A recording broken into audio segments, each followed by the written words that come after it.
falando, mas porque o Senhor tem entregas para fazer. Cada vez que a gente vem para aqui, a gente se prepara.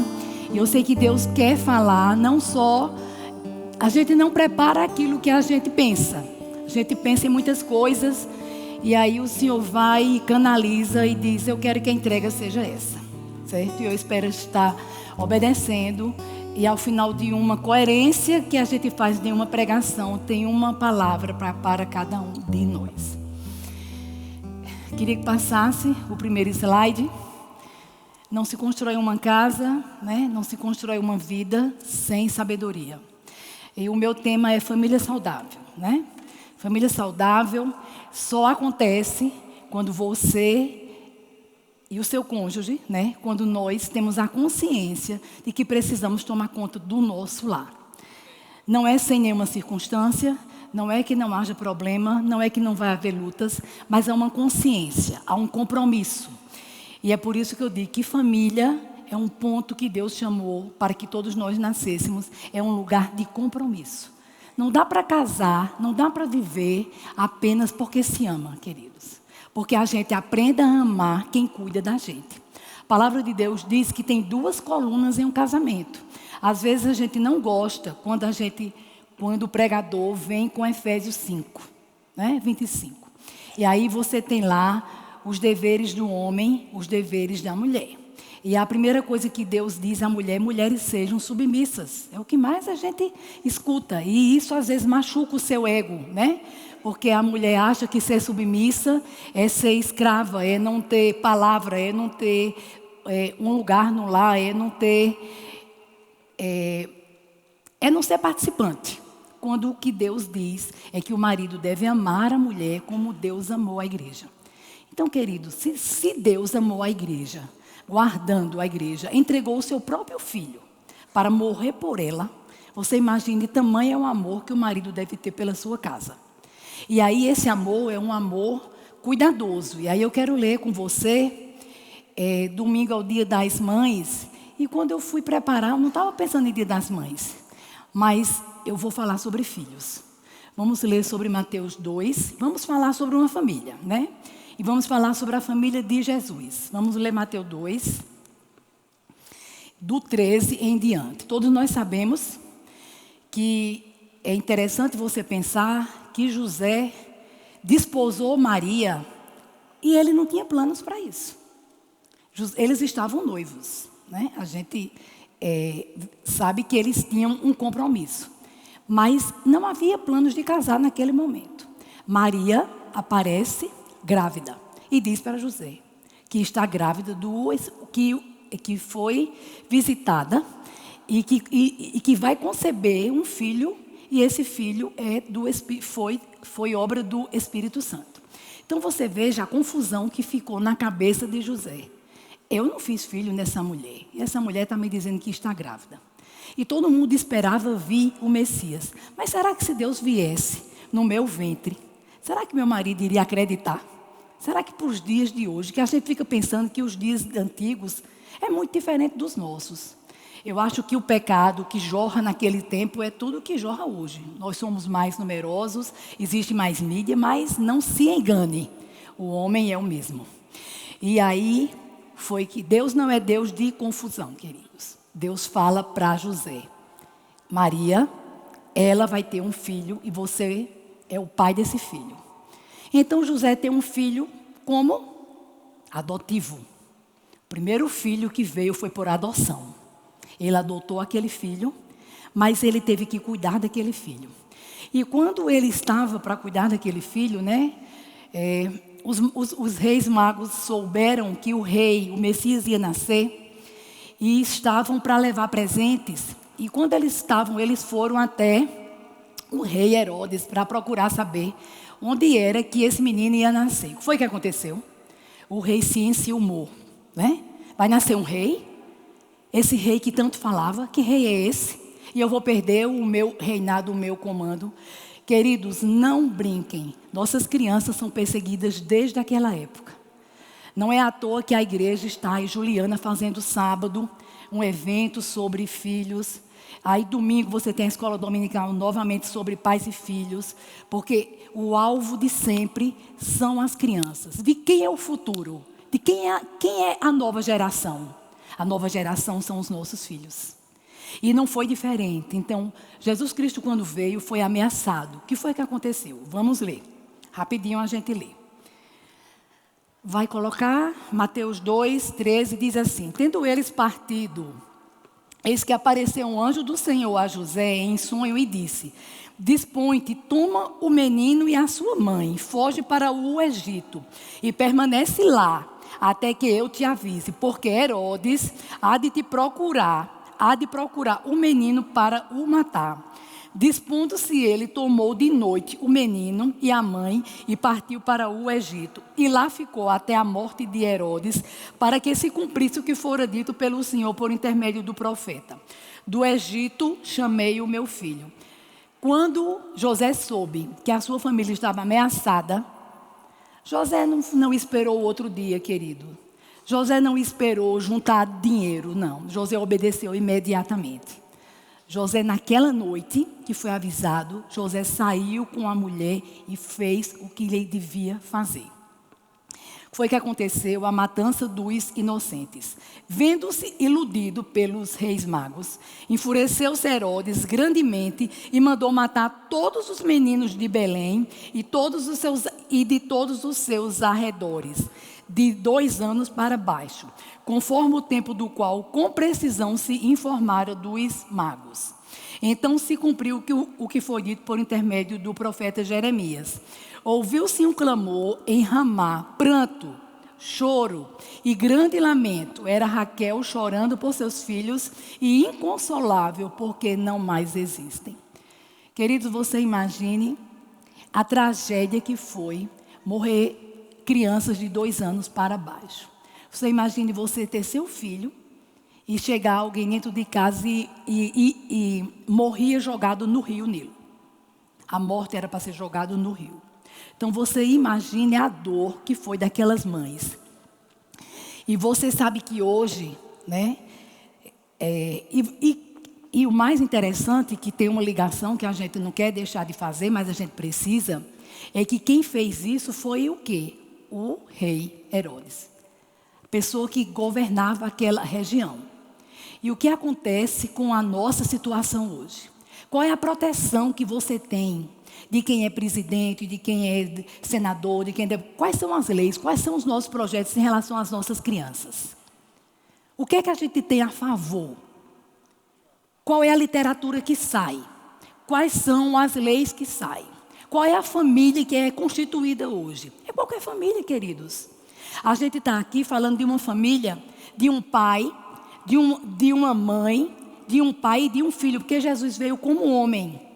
Deus providenciou uma família. Era necessário que tivesse mãe, que tivesse o pai. Gente, José era carpinteiro. José era alguém como você, né, como o pastor aí, que trabalhava e que tinha sua fé.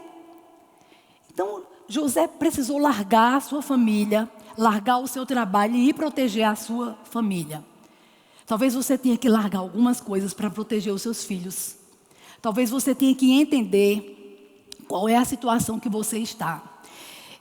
Se você prestar atenção, né, a essas mortes que houve nas escolas, lá na creche de Blumenau, que foi aquela pessoa que pegou uma machadinha e saiu matando crianças. Se você vê essas mortes que estão acontecendo, todos ataques contra crianças. Então a gente vê que nós não temos uma proteção infantil. As escolas não mais protegem, certo? Você não pode ir contra as leis da escola. Você não pode ir contra uma lei do homossexualismo. Você não pode mais dizer que o certo é pai ser homem, mulher ser mãe, para gerar filhos. Agora, só se gera dessa forma. Só se gera através de um óvulo e de um espermatozoide. Mas a família pode ser constituída de qualquer forma. Interessante, né? Porque para se gerar, a forma ainda é a mesma. Nada mudou. Agora, o homem pode mudar as leis, mas a palavra de Deus não não muda, queridos, e não voltará vazia.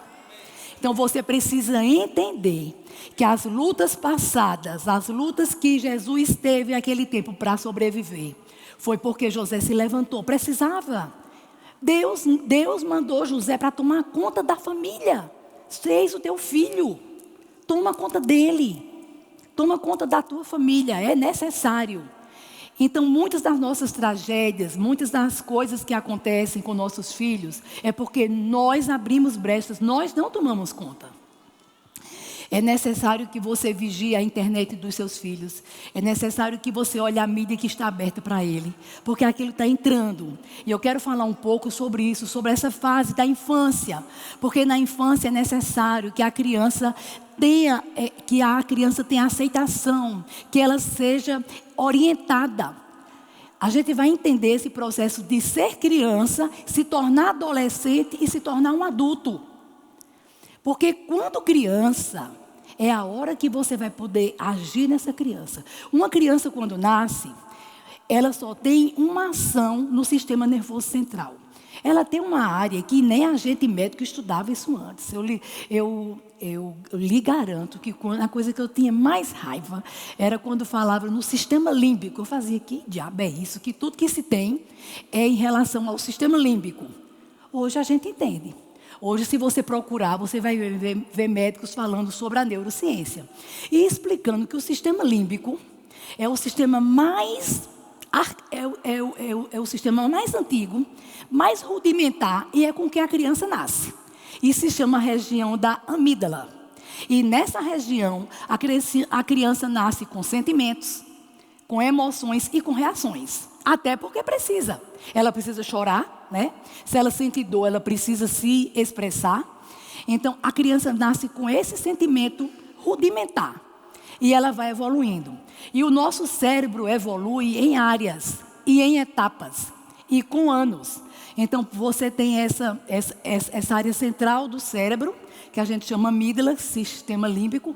E vai depois se desenvolver as áreas temporais, parietais, frontais e, por último, só se concretizando aos 22 anos, o lobo pré-frontal, que é onde você tem totalmente um senso de maturidade e controla impulsos e pode dizer: eu sou um ser humano maduro para tomar as consequências. Então, que responsabilidade é de um pai de acompanhar o seu filho até essa data? Então, não foi diferente. Vocês lembram o alvoroço que Jesus deu aos pais quando ele saiu e ficaram procurando o menino, e o menino já estava lá na sinagoga, e a mãe brigou com ele, e ele disse: mulher, é chegada a minha hora. Mas ela é mãe, e como mãe ela estava ali procurando um filho. Então vamos lá. Então o que aconteceu? Tendo Herodes morrido, eis que um anjo do Senhor apareceu em sonho a José no Egito e disse-lhe: dispõe-te, toma o menino e a sua mãe e vai para a terra de Israel, porque já morreram os que atentavam contra a vida do menino. Dispõe-te. Ele tomou o menino e sua mãe e regressou para a terra de Israel, tendo porém ouvido que Arquelau reinava na Judéia em lugar de seu pai Herodes. Notem que sempre tem alguém que vai substituir um outro que persegue. Certo? Você não vai ter um governo fácil. Não é um só. Não é um só. Não é um. Você vai ver que existe um, aí existe todos os outros, porque todo mundo que está em uma posição põe a sua equipe. Então não é uma só pessoa. Então quando Herodes morreu, já havia quem que pensava igual a ele? O filho. O filho pensava igual a ele. E aí José, de imediato, pensou o seguinte: Herodes temeu seu pai Herodes ir para lá, e por divina advertência, novamente em sonho, retirou-se para as regiões da Galiléia e foi habitar numa cidade chamada Nazaré, para que se cumprisse o que foi dito por intermédio dos profetas. Ele era chamado Nazareno. Então, pode passar o próximo slide? Então, eu quero continuar agora nesse nosso processo. Próximo. Nesse nosso processo em que a gente precisa, né, falar sobre que os filhos precisam de os filhos são necessários aos nossos filhos, a gente já leu. São necessários que os nossos filhos tenham um processo de aceitação. Quando você vai criando, você vai evoluindo e você vê que a criança precisa ser aceita do modo que ela é. Do modo que ela é. Muitas vezes você esquece que a criança tem um temperamento, que a criança convive. E ela convive numa família. E a família tem crenças, a família tem sonhos, a família tem hábitos. E a criança está ali como uma esponja. E a gente não consegue entender que a criança vai assimilando. Hoje eu recebi um videozinho mostrando um dos meus netos imitando a pessoa, a mãe. Então a criança está ali. Quando você menos olha, ela está fazendo coisas que você faz. Entendeu? A criança calça o sapato da mãe, o filho calça o sapato do pai. E elas vão evoluindo, observando você, né? E às vezes a gente é rude com elas. A gente não entende que elas estão se expressando e a gente precisa ir corrigindo. A criança precisa de ter significado, ter amor, ter palavras de afirmação. Você precisa elogiar o seu filho. Muitas vezes na escola, a criança tira uma nota boa e você não fez mais do que a sua obrigação. Por mais que você ache que ele só faz aquilo, mas aquilo não é como uma obrigação. Para ele, estudar é um trabalho, é uma tarefa. Criança gosta só de brincar. Criança quer brincar. Quando você pega a criança para ela estudar, ela está trabalhando. Para ela aquilo não é uma diversão. Se você quer que seja uma diversão, faça com eles outros momentos de leitura para ele entender que a leitura é importante. Mas a gente só ensina uma criança na hora de tarefas. Então ele já ligou que ele vai parar de trabalhar, vai parar de brincar para fazer uma coisa que é uma obrigação. E você tem que valorizar, incentivar a nota dele, né? Estimular. E é louvável que você premie ele, né? Que você leve ele para... Se ele passou de ano, dá um sorvete por isso, leva para passear, faz alguma coisa para ele se sentir valorizado, né? Mas eu quero falar para você de uma outra situação, onde uma pessoa foi importantíssimo e foi um homem que não teve uma família boa. Ezequias. Ezequias foi um rei maravilhoso. Ele foi louvável, disse que antes dele e depois dele ninguém mais foi como ele. Aí você pode ler Reis, você pode ler 2 Crônicas 32, 24. E também você pode ler, coloca aí para mim, Reis. E nós vamos ver duas situações na vida de Ezequias. Ezequias, ele fez um grande reinado, mas ele estava em apuros, em uma situação onde ele adoeceu. Ele se estressou tanto, que o que foi que aconteceu? Ele adquiriu uma úlcera. A Bíblia não é muito clara, mas a patologia dele, se você for estudar, estudos bíblicos sugerem que ele estava com uma úlcera. E úlcera não tinha tratamento naquele tempo. Eu acho que apareceu curandeiro de todo jeito, erva de todo jeito, mas ele não tinha tempo. Até porque ele estava vivendo um momento em que o reino do norte tinha sido tomado pelos assírios. Samaria e 10 cidades já tinham sido tomadas. E Israel estava sendo sitiada. Havia 185 mil soldados sitiando Israel. E ele tinha essa pressão. E ele adoeceu. Nada mais comum, né? Ele era o responsável, ele se sentiu pressionado. Mas ele retirou todos os ídolos da casa de Israel. Ele tirou todos os ídolos. Ele tirou todos os deuses. Ele fez grandes obras grandes obras, as obras que os governos não valorizam. Cisternas, uniu cisternas, fez arquedutos. Se você lê na Bíblia, vê o quanto ele trabalhou, porque tudo era deserto. E ele precisava que o povo, aonde fosse, que as distâncias eram grandes, encontrasse água. Mas o que foi que aconteceu? Isaías foi lá visitá-lo e disse para ele: seus dias estão contados. O Senhor me mandou vir aqui dizer que ponha em ordem a sua casa e você vai morrer. Ezequias disse que Ezequias chorou, orou orou imensamente, intensamente. E antes que o profeta Isaías saísse da cidade, Deus disse a Isaías: volta lá e diz a ele que eu vou conceder mais 15 anos de vida. Gente, qual foi a palavra do Senhor para que ele morresse? Qual foi a palavra? Prepara a tua casa. Prepara a tua casa. Aí você vive. Você tinha uma palavra de Deus mandando preparar a tua casa. Aí você acha que preparar a sua casa é comprar sofá novo, fazer decoração como a gente gosta. Vamos fazer decoração, vamos comprar sofá novo, vamos trocar tapetes. Isso não é. Deus não mandou ele fazer isso. Deus estava dizendo para ele: você tem sucessores. Você tem sucessores. Seu pai foi péssimo rei. O pai dele era Acais. Seu pai foi péssimo rei. Você foi ótimo. Por uma ação divina mesmo, que ele não tinha nada em que se espelhar. Mas você tem sucessor. E eu estou lhe dando 15 anos de vida. Mas ele viveu e disse que sim. E ele pediu uma prova ao Senhor. Porque Isaías disse: daqui a 3 dias você estará curado e subirá até a casa do Senhor, e todos verão. Aí ele disse: mas como é que eu vou saber se Deus está falando comigo, que se eu estou curado, e se realmente os assírios não vão mais nos atacar?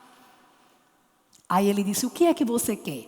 Você quer que eu adiante o relógio ou que eu retroceda? Ele disse: se é milagre tem que ser grande, não é? Adiantar relógio é fácil. Retroceder a hora é mais difícil. Então ele disse que o relógio retroceda, e retrocedeu 10 graus. E aí cumpriu-se exatamente o que o profeta tinha dito. Os assírios foram derrotados sem que houvesse uma espada precisando ser levantada. E o rei ficou curado. Gente, foi tão grande, assim, a reputação dele foi tão grande, que em todo mundo ficou sabendo. Os babilônicos eram quem estava naquela época dominando o mundo. E fizeram uma caravana para visitar Ezequias. O que foi que aconteceu? Ezequias se envaideceu. Estava super rico, havia muitos tesouros. E aí Ezequias mostrou tudo.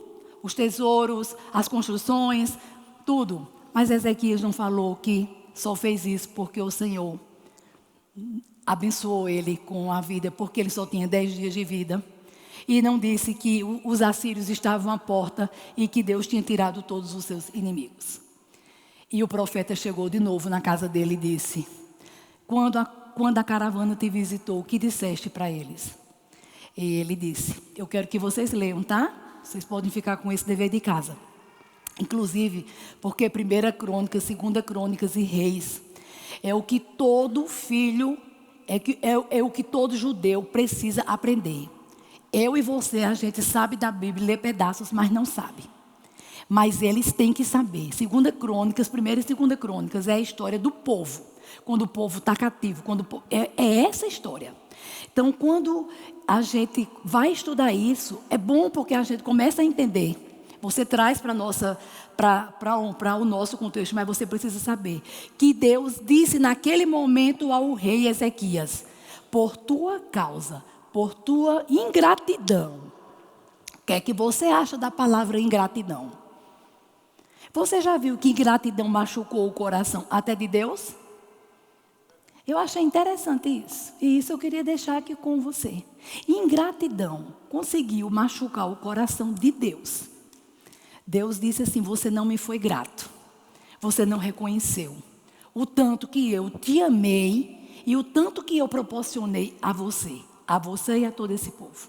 Por causa disso, uma parte vai morrer na espada, uma parte vai morrer de fome, a outra parte vai para o cativeiro e os que ficarem só a misericórdia. Disse que o profeta Isaías disse: melhor foi os dias de que morreu na espada do que os que ficaram vivos. Gente, ainda bem que hoje a gente não vê esse furor de Deus assim. A gente está no tempo da graça, né? A gente precisa aprender o que é o tempo da graça. O tempo da graça, graça não é só benefícios que nós não merecemos, não. Graça é, acima de tudo, livrar você e eu das mãos do diabo. Quando você lê isso e sabe disso, você começa a entender que a graça de Deus não é simplesmente um benefício que eu não merecia, não. O tempo da graça é o tempo que Deus está nos livrando do diabo. Deus diz assim: se vocês são os meus filhos, quando a palavra diz que o justo não perecerá, que se você reconhecer a Deus como Senhor e Salvador, e você viver aquilo que Ele quer para a sua vida, sua descendência será grande na terra, você começa a entender o que é graça. Porque a gente fica achando que a graça é muito pouco, queridos. Quando você diz graça é favor não merecido, você não está nem sabendo o que é graça. Eu botei isso aqui para me lembrar. Em Abraão 18 diz assim: visto que Abraão certamente virá a ser uma grande e poderosa nação, e nele serão benditas todas as nações da terra, porque eu o escolhi. Deus não escolheu só Abraão. A todos que o receberem serão filhos de Deus. Então essa palavra é para mim e para você. Para que ordene a seus filhos e à sua casa, depois dele, a fim de que guardem o caminho do Senhor e pratiquem a justiça e o juízo, para que o Senhor faça vir sobre Abraão o que está falando a seu respeito. Então, se você for fiel e justo, você verá o benefício de Deus para a sua família. Agora, tudo tem uma parte, tudo tem a sua parte. Vamos voltar? Eu estava lá em Ezequias. Ezequias morreu. E Ezequias morreu, mas teve um filho chamado Manassés. E aí eu quero dizer para você que Manassés, quando Ezequias morreu, Manassés tinha 12 anos. Você já imaginou um menino de 12 anos ser rei? Ele foi rei por 55 anos e o seu reinado foi tão ruim quanto o do seu avô. Ele fez tudo o que o pai fez de bem, ele fez de mal. Ele voltou os ídolos, botou postes ídolos, ele foi macumbeiro. A Bíblia diz tudo de ruim esse menino fez. Tudo de ruim esse menino fez. Esse menino destruiu a vida, destruiu tudo que o pai fez.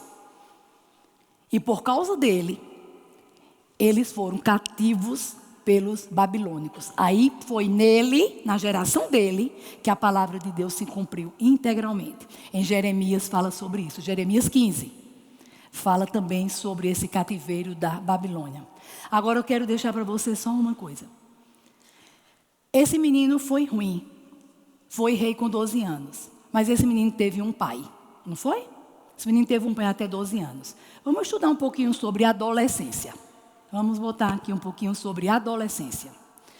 A adolescência não ia entrar no nosso estudo. A adolescência entrou no meu estudo porque eu estava estudando para entender o meu neto adolescente. Aí eu aproveitei e botei, porque quando eu li essa história e vi que o menino tinha 12 anos, o Senhor disse, ele era um adolescente. Certo? Veja o que é um adolescente. Existe uma diferença de adolescente e puberdade. Adolescente é um período, certo? Adolescente é um período evolutivo de intensas transformações biopsicossociais que acontecem de forma concomitante e interativa, que conduz o indivíduo do conhecido mundo da infância ao tão desejado e temido mundo adulto. De repente, você tem um menino lá, 9 anos por aí, esse menino vai ficar o quê? Um adolescente. Puberdade é a fase biológica responsável por esse processo de adolescência. É a fase biológica do desenvolvimento humano caracterizada pelo aumento da produção de hormônios que resultarão na maturação dos órgãos reprodutivos com surgimento dos caracteres sexuais secundários. Aí eu vou abrir um parênteses. Quem tem menino começa mais ou menos aos 11 anos. Aí 1 ano e meio, ele vai crescer o testículo. E depois que o testículo cresce e tem um tamanho, 1 ano depois ele pode começar a ter o que chama poluição noturna, certo? Então ele vai começar a ter a sua roupa suja à noite, sem que seja masturbação. É algo que vai acontecer, começar a acontecer espontaneamente. E meninas, aí o menino vai ter um estirão nessa fase também. Aí menino cresce nessa fase, cresce mais uns 5 anos à frente. Menina começa antes. Menina vai começar, pode ser entre 9 e 10 anos.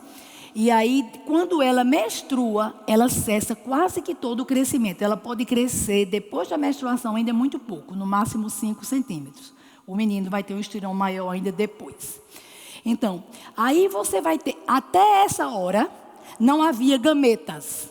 É uma criança. Não tem produção nem de óvulos lá nos ovários e nem de espermatozoides lá no testículo. Claro? Veja bem, para a gente nascer homem ou mulher, menino ou menina, intraútero, lá até a sua 10ª semana, 8ª, 9ª, 10ª semana, a gente vai ter a produção de hormônios para definir quem você é. Olhe como Deus é perfeito. Você vai ser definido e depois os seus hormônios vão entrar numa fase de senescência, como que de sono. Parece lá em Tessalonicenses. Depois um dia eles vão se acordar. Aí nessa fase, aí os hormônios vão se acordar. É lógico que eles não vão se acordar de uma hora para outra. Já vem. Depois de 6, 7 anos, às vezes a mãe começa a dizer que está surgindo um pelinho. E aí começa a observar se vai ter essa puberdade precoce ou não. Mas onde vai a adolescência culmina com essa fase de puberdade, que são esses hormônios que chegam e dão uma transformação, aparecendo os gametas e aparecendo os caracteres sexuais secundários, que é a mama, a menina aparece logo o broto mamário. O broto mamário, aí os pelos, o odor característico. E seu filho, se é um menino, por exemplo, eu vi Daniel crescer de ficar sem entender. Por exemplo, o menino cresce 1 centímetro por dia. Às vezes você olhava o menino, daqui a pouco o menino se tornou um gigante. E a gente, isso que foi isso? O menino tem 14 anos, mas dos 12 o menino explodiu. E era um corpo de criança, virou um corpo que ele precisa se acostumar com aquele corpo dele. Você já pensou que seu filho ou sua filha vai sofrer impacto? Porque eles vão se olhar e a sociedade tem um padrão para eles. A sociedade tem um padrão para eles. Hoje, há um padrão para ser menina. A sociedade tem um padrão para ser menino. E eles chegam, coitados, vão para a escola e vão sofrer esse bullying, né? Vão olhar a barba, as espinhas, entendeu? Então, é muito. E eles vão ficar diferentes com a gente. Porque vai acontecer o que a gente não sabia com a parte cerebral, com a parte cognitiva deles. Vamos passando. Então, incontáveis mudanças físicas, né? Grande evolução neurológica, cognitiva, novas habilidades, novos desejos, sensações, mudanças, atrações, convites, estímulos. No espelho, o corpo dele tornou-se adulto. Percebe-se uma sexualidade viável. Eu quero dizer para vocês que isso aqui é uma aula de verdade, tá? Isso aqui é uma aula, se alguém estiver achando, mas isso não está na Bíblia, realmente isso não está. Vamos passando. Certo? Passando. Porque eu quero chegar naquela criança de 12 anos que foi rei. Então, amplia-se a integração das diversas áreas cerebrais, amplia-se a capacidade de raciocínio, maior integração e conexão, controle gradual maior das emoções. Primeira coisa que uma criança, quando passa a ser adolescente, ela faz é que ela quer confrontar os pais. E ela vai querer se identificar com o grupo delas. Ela vai querer se identificar com um grupo. Se é menina, um grupo mais de meninas. Se é menino, um grupo mais de meninos. E eles vão querer se afirmar, certo? Eles vão querer se afirmar e ser independente. E eles não podem ser.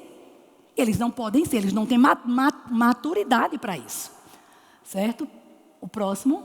Aqui eu botei o córtex pré-frontal e botei o cérebro, que a área mais primitiva que a gente nasce é aquela área vermelhinha que eu botei amígdala. Ela é responsável pelas emoções, são as ações mais primitivas. Depois nós temos um núcleo accumbens, é uma fase em que a criança, desde cedo, e aí você diz, essa menina é muito sabida. A criança sabe o que quer. Ela quer isso, ela quer aquilo, e ela chora, e ela faz birra, porque ela quer. Certo? E é a fase que tem que ser dominada, mas ela quer. Ela quer, porque já aí, 4, 5 anos, ela está com esse domínio aí já. Então, subiu um pouquinho a linguagem, né?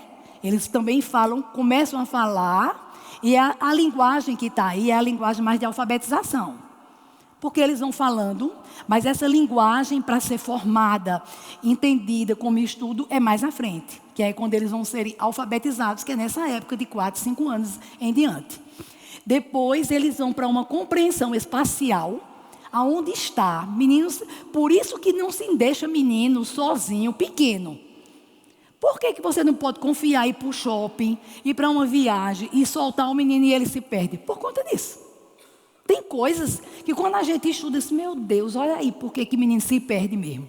Porque ele não tem a capacidade ainda de se localizar espacialmente. Eu acho que até hoje eu ainda tenho essa deficiência, né, Carlinhos? E depois, você tem, por último, um controle racional.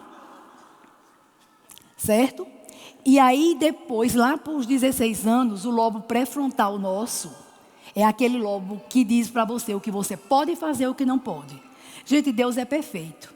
Então essa história da gente ser inconveniente, mal educado, estúpido, é uma decisão nossa, é nossas escolhas.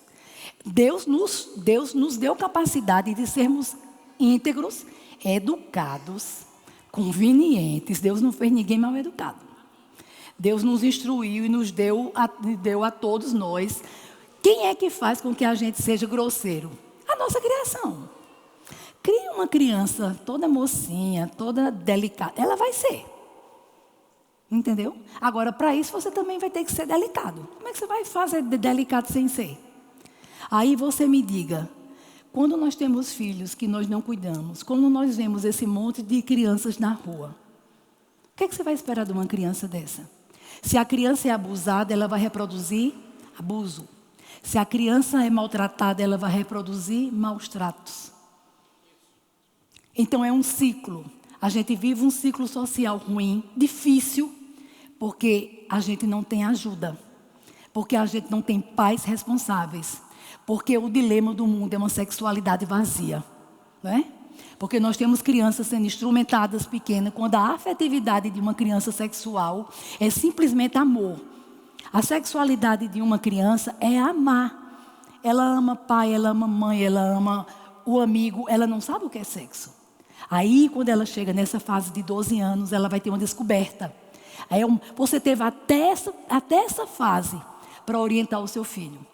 Aí, seu filho pode ser um crente de verdade, não é? Alguém que maneje bem a palavra. O que é que Deuteronômio 6 diz? Né? Você, na mesa, no quarto, nos umbrais da porta, declara, investe na vida dessa criança o que ele vai ser, o que a palavra diz que ele vai ser. Aí eu lhe garanto que quando ele estiver nessa fase de rebeldia, ele participando aqui de classes, sendo instruído, com amigos de verdade que têm esse mesmo perfil, você vai dominar essas atitudes incoerentes dele. Passe aí, por favor. Aí você tem na adolescência processo. Você tem um processo inicial, que é esse processo de introspecção, de autorreconhecimento. A criança está ali, sem se aceitar. Certo? Ela está lutando e às vezes é por isso que você chega, ela não quer mais que você veja ela nua, ela fecha a porta do quarto, ela fecha a porta lá do banheiro e às vezes a gente quer abrir a porta com força, não quer que fique fechado. Eu fiz isso muito, eu peço até perdão a meus filhos, mas a gente às vezes faz porque não conhece. Não conhece. Você acha que quando eu paguei o meu curso, tinha neurociência ensinada para a gente? Tinha não.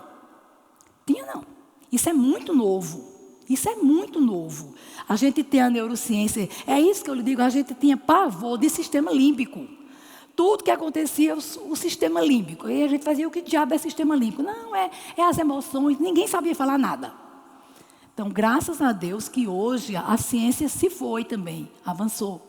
Então, tem uma fase média de rebeldia, experimentação, onipotência, autoafirmação. Quem vai combater isso? Quem vai combater isso é tudo que você colocou dentro dele. É tudo que você plantou. Ensina a criança o caminho que deve andar, Provérbios 22:6. E ainda quando velho não se desviará dele. Aí você tem um monte de provérbios. Eu botei até aqui. Provérbios 22:6, Provérbios 29:17 fala sobre correção. Provérbios 22:15, Provérbios 22:13. Você tem de corrigir, mas não deve espancar. E a palavra de Deus diz que o filho que não é disciplinado, você vai ter vergonha. Ele vai lhe fazer passar vergonha. Então você precisa disciplinar o seu filho, porque enquanto é pequenininho é bonitinho, né? Algumas coisas, mas depois você vai ter vergonha daquela criança está lhe causando constrangimento. E Provérbios 10:22 diz que obediência traz bênçãos, né? Então, se você quer bênçãos do seu filho, você tem que ensinar a ele. Ele não vai ser uma bênção, ele pode até ser. Porque há temperamentos, né?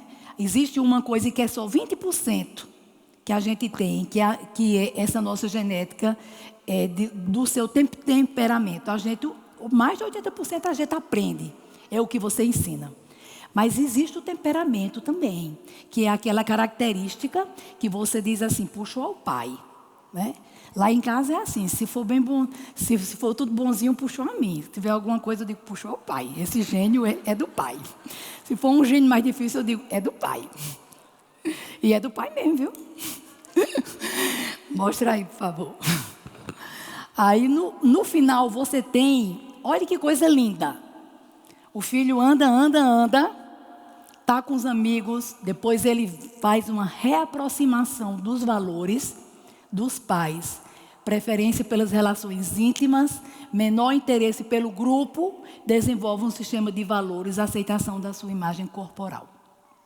Isso será muito mais fácil se você estiver ao lado dele, certo? Entre essa fase inicial e média, seu filho pode se perder.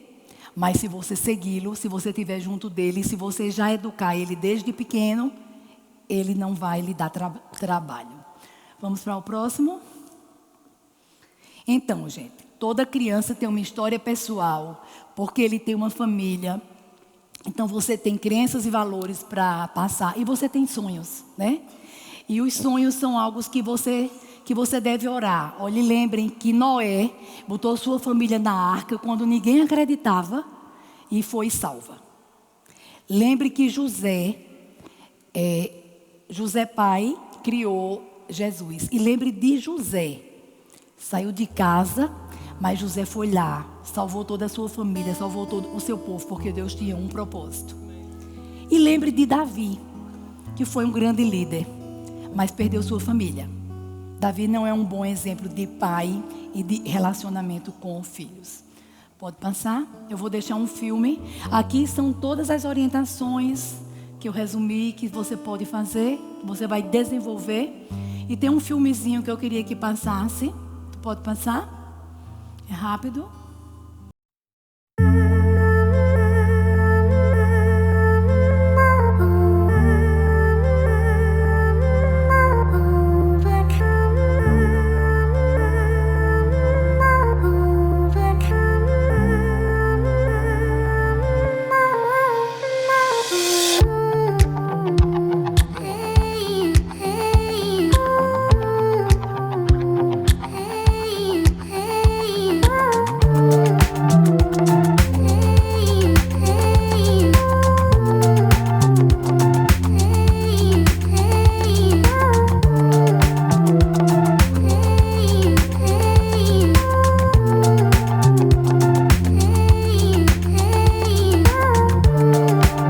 Você brinca com seu filho, o tempo que você está ao lado dele, o tempo que você instrui ele, né?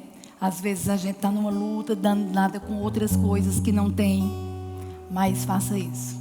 E os avós têm um papel grande nisso, né? Hoje os avós brincam, fazem esse papel. E eu quero lhe dizer que aquele rei que foi maravilhoso e seu filho que foi um fracasso, eu acho que ele teve culpa. E por causa daquela desobediência, a nação toda sofreu. A nação toda foi refém. E Deus não é injusto. E Deus não é duro.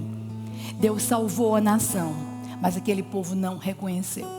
Então, se você quer bênçãos de Deus em sua vida, seja uma bênção. Se disponha, obedeça a palavra. É muito fácil a gente dizer, mas o que eu passo, o que eu vivo, Deus não vê, Deus não está comigo. Será, queridos? Será que você paga um preço de oração?